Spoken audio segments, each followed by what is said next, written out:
Mas lalo pang lumalawak ang collaboration ng ABS-CBN at TV5 matapos nilang idagdag ang ilan pang kapamilya program sa lineup ng kapatid network. Matapos i-anunsyo ang pagpapalabas ng teleseryeng Someone Somebody ni Catherine Bernardo at James Reid sa TV5.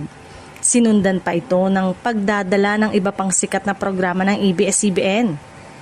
Simula July 4 at 5, mapapanood na rin sa TV5 ang Kapamilya Deal or No Deal at Everybody Sing.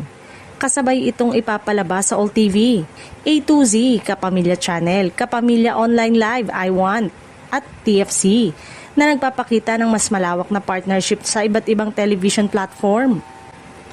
Hindi lang mga kapamilya shows ang lumalawak ang abot, ang face-to-face ni Corina Sanchez at ang Manopo Legacy ng Regal Entertainment.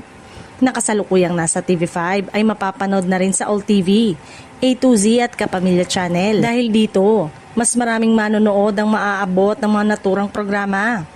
Kasabay nito, mas lalo ring lumalawak ang pagpapalabas ng Sigabo ni Coco Martin dahil mapapanood na ito sa iba't ibang istasyon.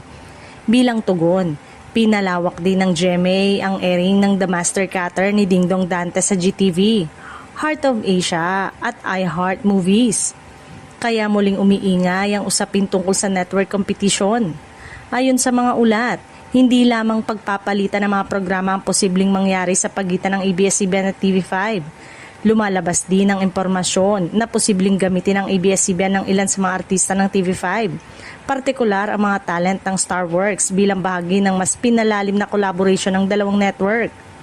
Bagamat wala pang opisyal na kumpirmasyon tungkol sa mga artistang isasama sa mga proyekto ng ABS-CBN, marami ang naniniwalang malaking oportunidad dito para sa mga kapatid stars na makatrabaho ang ilan sa mga pinakamalalaking kapamilyas artist. Kung magpapatuloy ang ganitong sistema, posibleng mas dumami pa ang collaboration at mas maraming dekalidad na programang mapapanood ng mga Pilipino.